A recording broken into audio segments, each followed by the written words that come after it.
오늘 우리가 읽은 하박국 말씀은 전체가 3장으로 이제 이루어졌죠. 하박국 선지자가 하나님께 호소하는 형식의 기도를 올리게 되면 하나님께서 응답을 해주시고, 또 다시 하박국 선지자가 호소하는 기도를 또 올리게 되면 하나님께서 또 응답하시는 대화의 형식으로 하박국 선지서가 진행이 되게 됩니다. 그리고 마지막 3장은 하나님의 응답을 받은 하박국 선지자가 하나님께 올려드리는 그 찬양의 기도의 형식으로 마치게 되는 것이 오늘 하박국서가 되겠습니다. 하박국서 1장에서 3장까지 내용을 개괄적으로 보면 이렇습니다. 하박국 선지자가 첫 번째 호소한 첫 번째 기도가 1장 1절에서 4절까지 등장을 하게 되죠. 이스라엘 백성들이 선민이라고 하지만 악인이 활개를 치게 되고 의인이 고통을 받는 시대에서 변론과 분쟁이 일어나는 시대적 상황이 있고, 또 율법이 해이해진 그런 시대 속에서 왜 하나님은 기도를 듣지 아니하시고 왜 외쳐도 하나님께서 구원하지 않으시냐고, 이러한 하나님께 대해서 하박국 선지자가 항의성 기도를 올려드리는 내용이 1절에서 4절까지 등장을 하게 됩니다. 그러자 하나님께서 5절에서 11절을 통해서 답변을 주시게 되는데요, 하나님께서 한 가지 놀라운 일을 행하실 것인데 갈대아 사람 곧 바벨론을 통해서 타락한 선민인 이스라엘 백성을 내가 심판하겠다, 이렇게 말씀하십니다. 하박국 선지자는 기도할 때 악인들을 심판하고 하나님, 의로운 사람들이 왜 고통을 당해야 됩니까? 의로운 사람들을 구원해달라고 이렇게 기도를 했는데 하나님은 그렇게 응답하지 않으시고 유다 전체를 내가 심판하겠다, 이렇게 응답을 하시는 겁니다. 하나님께 구해달라고 기껏 기도했더니 하나님이 구해 주시기는커녕 바벨론을 사용해서 유다 백성을 심판하시겠다고 말씀하시는 것이죠. 이런 응답이라면 여러분은 오히려 기도 응답을 못 받는 게 더 낫지 않겠습니까? 하박국 선지자가 기도했던 것과는 조금 다른 응답을 받게 되었습니다. 기도했던 사람의 입장에서, 기도했던 하박국 선지자의 입장에서 보면은 참 황당한 대답을 듣게 되는 것이죠. 그러자 하박국이 다시 이렇게 기도하는 것입니다. 1장 12절에서 17절을 보게 되면 두 번째 기도가 다시 항의성이 있는 두 번째 기도를 다시 하게 되는 것입니다. 13절에 보게 되면 이런 말씀이 나옵니다. 어찌하여 거짓된 자들을 방관하시며 악인이 자기보다 의로운 사람을 삼키는데도 잠잠하시나이까. 항의하는 거죠. 무슨 내용인가 하면 하박국 선지자가 이런 기도를 드리는 것입니다. 아무리 우리가 타락하였기로서니 어떻게 바벨론과 같은 이방인이 우리를 심판하냐는 것이죠. 어떻게 똥 묻은 개가 겨 묻은 개를 나무랄 수가 있냐, 이런 이야기를 하는 것입니다. 아무리 우리가 타락을 했어도 바벨론보다는 낫지 않냐, 근데 어떻게 이방인인 바벨론이 감히 선민인 하나님의 백성을 심판할 수가 있냐, 이렇게 기도하는 것입니다.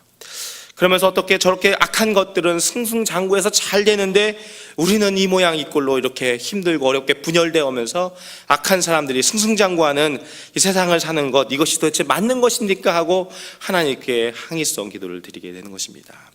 그리고 나서 오늘 우리가 읽은 2장 1절에서 20절에는 하박국 선지자의 두 번째 기도를 드렸던 그 항의성 기도에 대한 하나님의 응답이 적혀있는 내용이죠. 한마디로 말하면 바벨론 저것들 내가 그냥 안 두고 반드시 심판할 거야 라는 하나님의 응답이 적혀 있습니다. 심판에 정한 때가 있고 반드시 응할 것이니까 너희들은 끝까지 믿음으로 말미암아 살아야 된다, 이렇게 말씀해 주시는 것이죠. 5절에서 20절을 보면 바벨론이 저지른 죄악들을 하나님께서 조목조목 지적하고 있는 것입니다. 바벨론이 탐욕의 죄악을 저지르고 또 부당한 이익을 추구하고 또 강제노역을 부과하는 죄를 저지르게 되고 또 이웃 나라에 대해서 강포를 행하게 되고 우상숭배까지 한 그런 죄악에 대해서 내가 반드시 심판하겠다, 이렇게 말씀하십니다. 하나님이 다 안다는 것이죠. 바벨론이 얼마나 나쁜지 하박국 너가 말 안 해도 내가 이미 다 알고 있다고 하나님께서 응답하시는 것입니다. 내가 너의 기도를 듣지 않은 것이 절대 아니다. 나는 다 듣고 있었고 다 알고 있었다. 내가 바벨론을 가만두지 않고 틀림없이 심판할 것인데 그런데 정한 때가 있다, 이렇게 말씀하시는 것입니다.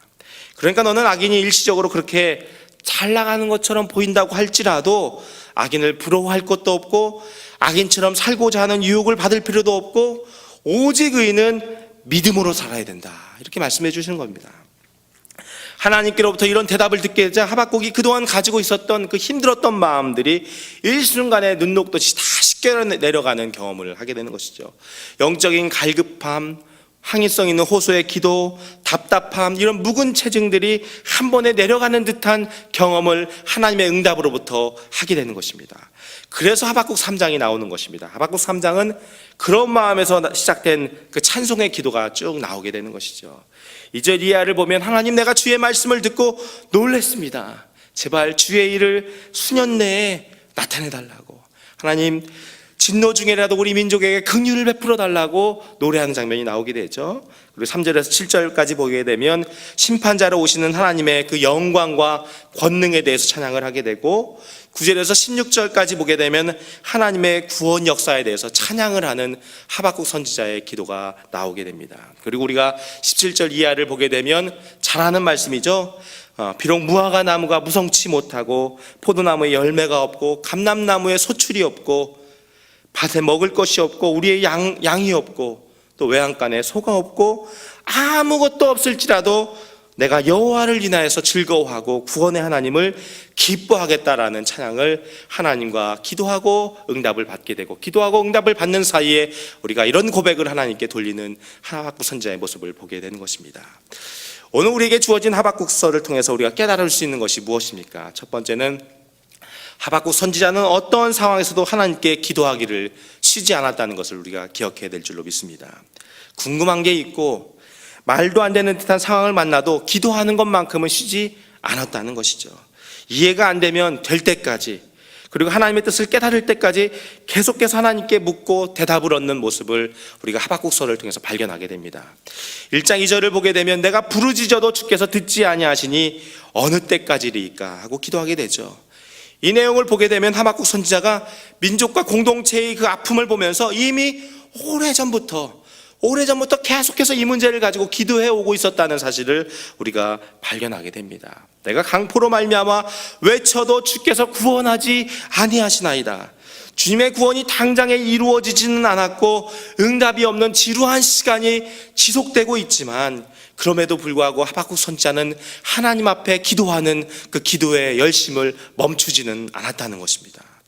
하박국 선지자의 호소를 읽어보면 얼마나 오랜 동안 하박국 선지자가 인내하였고 또 얼마나 끈질기게 기도하였는지를 우리가 발견하게 되는 것이죠. 주님, 도대체 언제까지입니까? 주님, 언제 우리를 구원하실 것입니까? 라고 끈질기게 기도하는 모습을 발견하게 됩니다. 그래서 그런지 몰라도 하박국의 이름이 껴안는 자, 매달리는 자라는 뜻을 갖고 있습니다.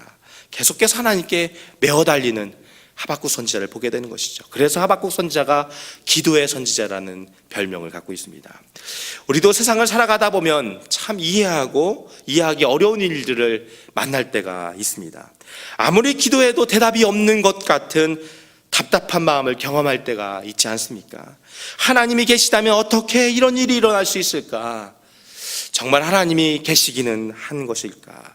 그런 마음을 먹을 때가 있습니다. 중요한 것은 그런 순간에 그때 우리가 어떻게 반응하는가가 중요하다는 것이죠. 그리스도인이라면 어려운 일을 만날 때 한두 번쯤 기도하지 않는 사람은 아마 없을 것입니다. 그러나 끝까지 기도하는 사람은 많지 않다는 것입니다. 기도하다가 포기하는 경우들이 있게 되는 것이죠. 하나님이 내 기도를 듣지 않으신다거나 내 기도는 응답이 되지 않는가 보다 라고 생각하면서 스스로 체념하는 경우들이 우리 가운데 있지는 않습니까?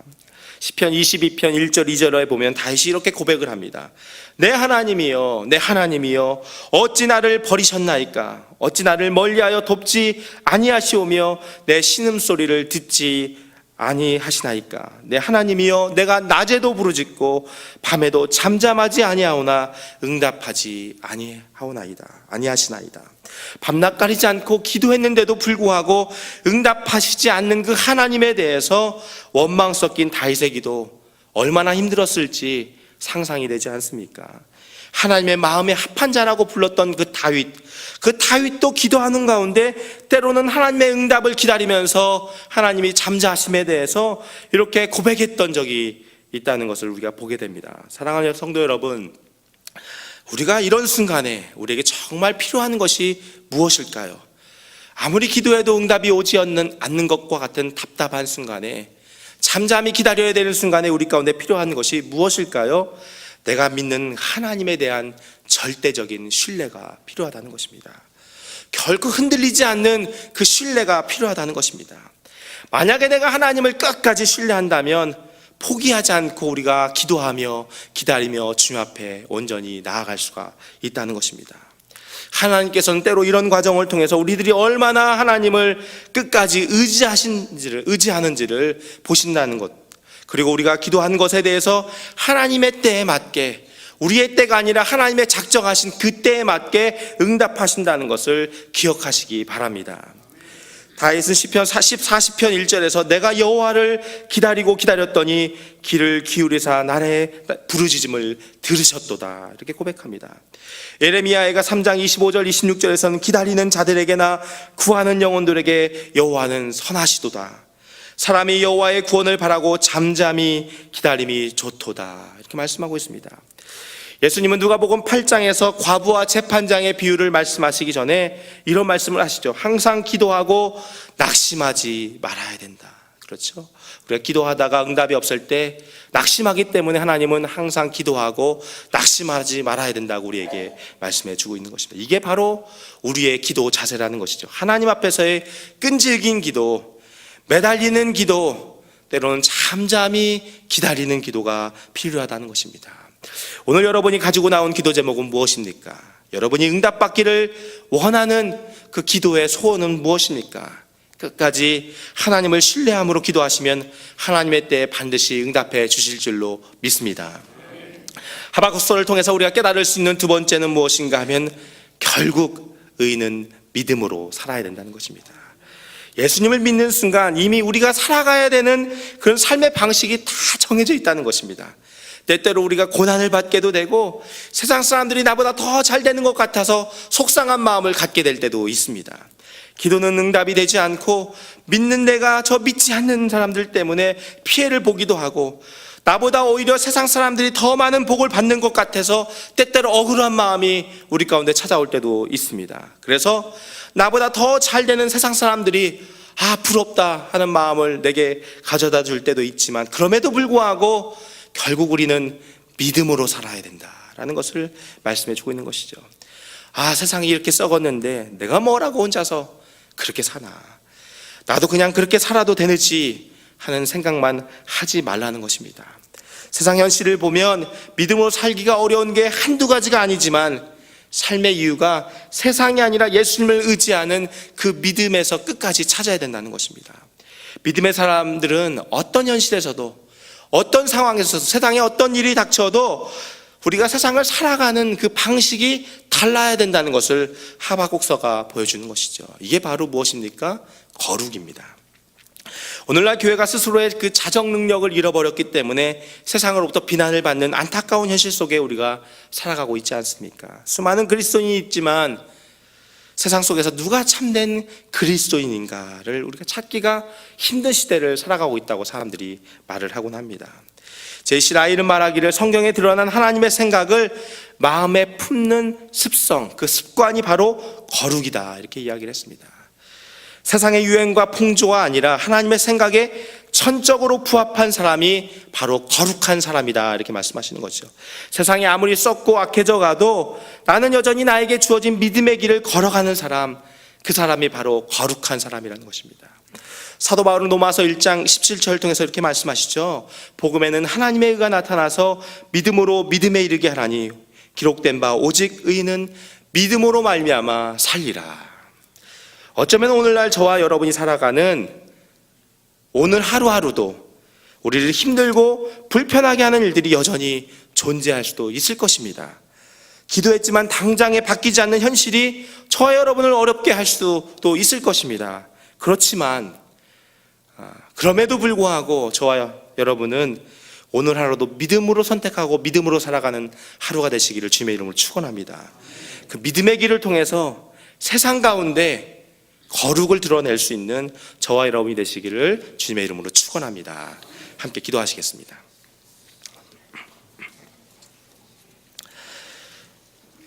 요즘 여러분이 주님 앞에 간절히 기도하며 메어 달리는 제목은 무엇입니까? 여러분의 마음을 답답하게 하는 힘든 일들은 과연 무엇입니까? 그 마음 그대로 주님 앞에 기도하면 좋겠습니다. 무엇보다 하나님을 향해서 끝까지 신뢰하며 낭망치 않고 기도할 수 있게 해달라고, 그리고 하나님의 때를 기다릴 수 있는 인내와 믿음을 더해달라고 이 시간 주님 앞에 조용히 기도하며 아뢰시면 어떨까요?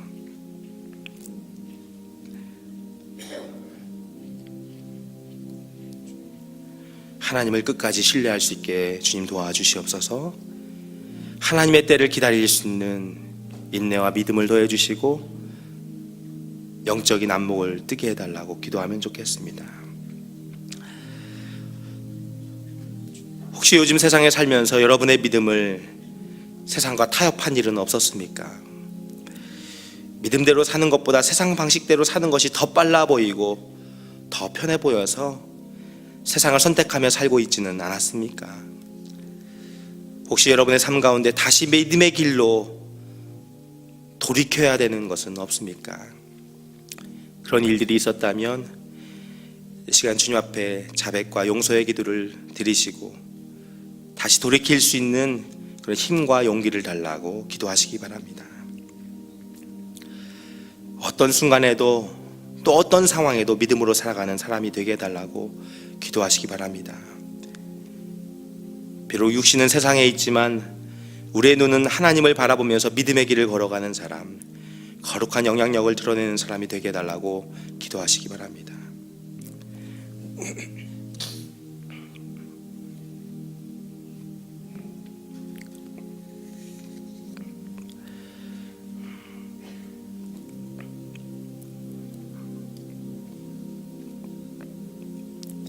조용히 기도하는 가운데 하나님께서 저와 여러분 가운데 말씀하시는 세미한 음성을 들을 수 있는 시간이 되기를 바랍니다.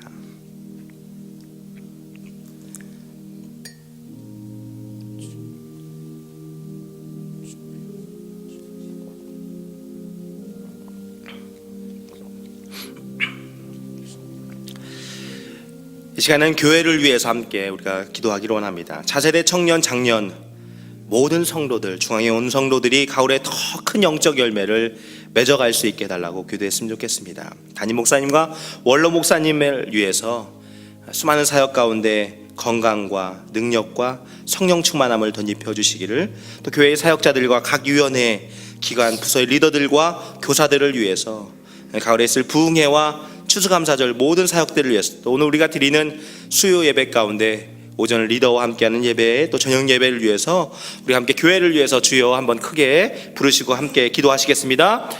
주여! 거룩하신 하나님 아버지 감사합니다. 이 시간 우리 함께 아버지 주님의 몸된 교회를 위해서 기도하며 나아갑니다. 하나님 아버지, 우리 교회 정말 어린아이들부터 작년에 노년에 이르기까지 아버지 온 성도들이 가을에 더 큰 하나님의 영적 열매를 맺어갈 수 있도록 하나님 인도하여 주셔서 30배, 60배, 100배의 결실을 맺게 인도하여 주시고, 하나님 기도하고 바라고 소원하는 모든 일들이 하나님의 때 응답받는 놀라운 영적 결실이 있는 시간을 맞이할 수 있도록 하나님 도와주시고 인도하여 주시기로 하오니, 각 사람의 삶 가운데 온 성도의 마음 가운데 신앙 가운데 하나님 모든 범사 가운데 역사하시고 도우시는 그 하나님을 경험할 수 있도록 주여 인도하여 주시옵소서. 무엇보다 담임 목사님과 원로 목사님을 기억하여 주셔서 수많은 사역을 감당하실 때마다 주여 강건하게 지켜주시고 영육간의 성령 충만하게 인도하여 주시고, 아버지 계획하는 모든 사역마다 지혜로 충만케 하여 주셔서 아버지 중앙교회를 이끌어가기에, 또 극복방송을 이끌어가기에 조금 더 부족함 없는 귀한 리더십을 놓아여 주셔서 아버지 교회를 넘어서 한국교회 가운데 세계 가운데 거룩한 영향력을 드러낼 수 있는 귀한 목사님으로 쓰임받을 수 있도록 주여 인도하여 주시고 붙잡아주시기로니 늘 함께하여 주시고 인도하여 주시고, 말씀을 전하는 모든 성포 현장마다 정말 주의 말씀의 꼴이 많은 들려지는 자들 가운데 정말 꿀보다 더 귀하고 단 말씀이 될 수 있도록 주여 인도하여 주시고 함께하여 주옵소서. 교회 모든 사역자들을 붙잡아 주시고 각 위원회 기관 부서 리더와 교사들 가운데 함께하여 주셔서 성령 충만케 하여 주시고 맡겨진 모든 사역들을 아버지 충성됨으로 감당할 수 있도록 인도하여 주시되, 모든 리더들이 감당할 수 있는 열심과 능력과 환경과 형편과 모든 상황들을 주장하시는 하나님의 은혜를 경험할 수 수 있도록 인도하여 주시고, 아버지 날마다 기도하는 가운데 하나님 공급하여 주시고 도우시는 하나님의 은혜로 말미암아 누가 무슨 주의 일을 하려고도 성령께서 주시는 힘으로 하는 것 같이 할 수 있는 그런 힘과 능력을 놓아여 주시기로 하니 주여 아버지 함께하여 주시옵소서. 가을에 있을 붕괴와 추수감사들 모든 사역들을 놓고 주 앞에 기도하며 나아갑니다. 아버지 하나님, 우리가 기도하고 계획하고 나가는 모든 일가들 주여 인도하여 주시고 붙잡아 주시고, 이 사역을 통해서 성령이 놀라운 열매를 맺게 도와주시고 영적 열매를 맺게 도와주시고 영혼 구원하게 도와주시고 영적으로 성숙되어가는 놀라운 역사가 있게 인도하여 주시옵소서. 하나하나의 사역마다 주여 온 성도가 마음을 함께 드리며 아버지 정말로 함께 참여하여 말씀을 기대하고 사모함으로 영적인 잔치를 맺어가는 귀한 사역되게 도와주시고, 이 모든 일을 통하여 중앙의 온 성도가 중앙교회 모든 사역이 하나님 앞에 아름답게 올려지는 향기로운 제물이 될 수 있도록, 제사가 될 수 있도록, 예배가 될 수 있도록 인도하여 주시기로 하니 주여 우리 교회 모든 하반기에 아버지 모든 후반기에 사역을 축복하여 주시고 인도하여 주시옵소서. 오늘 드리는 수요 예배를 통하여 하나님 오전 예배와 전 예배 가운데 놀라운 성령의 은혜를 허락하여 주시고, 우리 모든 심령들이 하나님 앞에 기뻐하며 감사하며 말씀으로 회복되는 놀라운 역사가 있을 수 있도록 아버지 하나님 역사하시고 인도하여 주시옵소서. 학교 건축과 예배 공간 확보를 위해서 기도하겠습니다. 모든 성도들이 한 마음을 갖도록 모든 공사가 안전하게 진행되고 필요한 모든 것을 채워주시도록, 나라와 국민을 위해서, 박근혜 대통령과 지도력을 위해서, 또 북한 땅을 위해서 하나님께서 그 땅을 치유하여 주시고 평화로 기도로 통일되는 역사가 있도록, 또 지진으로 인해서 마음고생하고 있는 또 경주와 부산 일대의 주민들을 위해서 하나님 그들의 마음을 평안으로 지켜주시기를 위해서, 또 한국교회가 이 시대 가운데 빛과 소금의 사명을 잘 감당할 수 있는 교회들로 아름답게 세워질 수 있기를 위해서 함께 주여 한 번 더 외치시고 기도하시겠습니다. 주여! 거룩하신 하나님 아버지, 학교 건축과 예배 공간 확보를 위해서 기도합니다. 하나님 아버지, 우리가 정말 우리 하나님이 하신다는 믿음의 고백으로 나아가는 이 모든 일 가운데 우리의 믿음을 더하여 주시고, 온 성도들 일 가운데 한 마음 되게 도와주시고, 아버지 함께 기도하게 도와주시고 함께 동참하게 도와주시고, 아버지 공사가 진행되는 모든 공정 가운데 주여 안전하게 진행되고 아버지 필요한 것을 채워주시는 놀라운 역사를 경험하기를 원합니다. 이를 통하여 하나님 우리 가운데 함께 하시는 하나님의 기적과 은혜를 경험하기를 소망합니다. 하나님 도와주시옵소서. 하나님 역사하여 주시옵소서. 하나님 인도하여 주시옵소서. 하나님 앞서서 진행하여 주시고, 우리가 하나님 앞에 순종하며 기도하며 그 길을 따라갈 수 있는 성도가 될 수 있도록 아버지 하나님 역사하시고 인도하여 주시옵소서. 아버지 우리나라와 국민을 위해서 기도합니다. 하나님 아버지 박근혜 대통령 아버지 기억하여 주시고 놀라운 지도를 허락하여 주시고, 하나님을 경외하는 마음, 두려워하는 마음으로 모든 국정에 모든 일을 감당하게 도와주시고, 수많은 지도력들, 입법부, 사법부, 행정부의 모든 지도들을 기억하여 주시되 아버지 하나님 정말 하나님의 사람들을 귀하게 사용하여 주시고, 이 백성들 가운데 주여 하나님 앞에 정말 사랑하는 마음으로 모든 일들을 펼칠 수 있는 지도자들이 될 수 있도록 아버지 인도하여 주시고 붙잡아 주시옵소서. 아버지 북한 땅을 주여 기억하여 주시고 회복시켜 주시기로 합니다.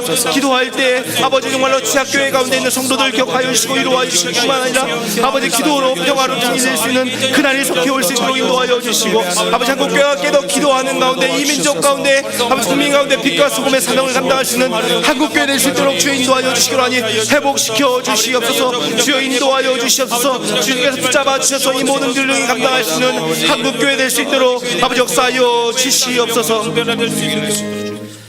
해외 사역 중인 선교사님들을 위해서 기도하기를 원합니다. 제가 성함을 한 분 한 분 불러드릴 때마다 그 이름 함께 부르시면서 선교사님들의 사역 가운데, 가정 가운데, 자녀들 가운데 놀라운 축복이 있기를 함께 기도해 주시길 바랍니다. 고인섭 선교사님 위해서 기도해 주시기 바랍니다.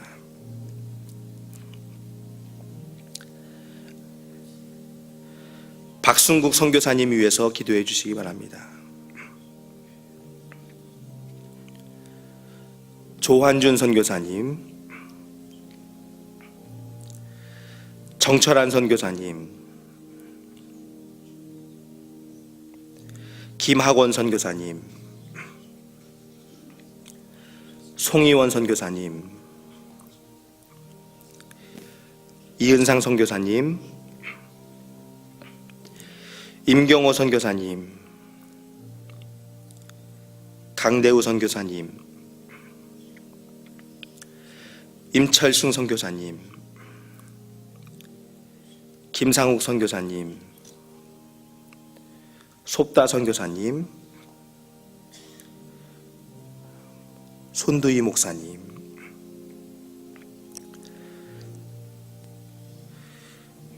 여러분 주변 가운데 육신이 연약한 환우가 있습니까? 그분들의 이름을 생각하며 기도해 주시기 바랍니다. 군에 가 있는 자녀들, 또 유학 중인 자녀들, 하나님께서 연약한 환우들을 회복시켜 주시고, 우리 군에 가 있는 자녀, 유학 중인 자녀 건강으로 지켜주시고 지혜 주셔서 모든 맡겨진 사명들을 잘 감당하고 이 시대의 귀한 리더로 세워질 수 있도록 우리 그들을 위해서 함께 기도해 주시길 바랍니다.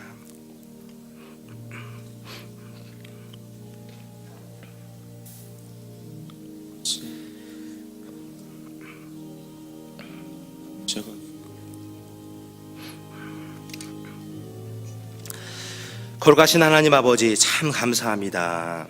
이 새벽 저희를 주님 전으로 인도하여 주셔서 기도하는 하나님의 사람으로 살게 하시니 감사합니다. 무엇보다 주님 바라기는 우리가 주님 앞에 기도하는 끈을 놓치지 않게 인도하여 주시고, 어떤 상황에서도 순간에서도 날마다 주께 기도하며 하나님의 세밀한 음성을 듣게 도와주시고, 때를 따라 돕고 하나님 때에 응답하시는 그 하나님을 신뢰하며 끝까지 나아갈 수 있는 저희들 낼 수 있도록 인도하여 주옵소서. 거친 세상에서 우리가 살아갈 때 하나님, 세상의 많은 것들로 우리 유혹하고 미혹하지만 우리가 세상을 선택하지 않고 끝까지 믿음의 길을 선택할 수 있는 믿음의 사람들로 서게 인도하여 주시옵소서. 오늘 우리에게 주어진 하루하루의 삶에서도 여러 가지 상황을 만나겠지만 순간순간마다 거룩의 길로 우리를 인도하여 주셔서 세상 가운데 우리가 하나님의 참된 그리스도인, 하나님의 사람임을 드러내며 살아갈 수 있는 우리 모두가 되게 하나님 인도하여 주시옵소서. 이 새벽에도 주님 앞에 감사한 마음으로 물질을 드린 성도들을 기억하여 주시고, 그들이 바라고 원하는 기도의 제목 가운데 응답하여 주시고, 또 하나님 이 물질이 하나님의 역사 가운데 귀하게 쓰임받는 헌금이 되어서 하나님의 놀라운 사역들이 더 아름답게 일어날 수 있는 귀한 헌금으로 쓰임받게 하나님 도와 주시옵소서. 감사합니다. 예수님의 이름으로 기도합니다. 아멘. 계속해서 가지고 나온 기도 제목으로 기도하시다가 자유롭게 돌아가시면 되겠습니다. 특별히 중보가 필요하신 분은 앞으로 오시면 기도해 드리겠습니다.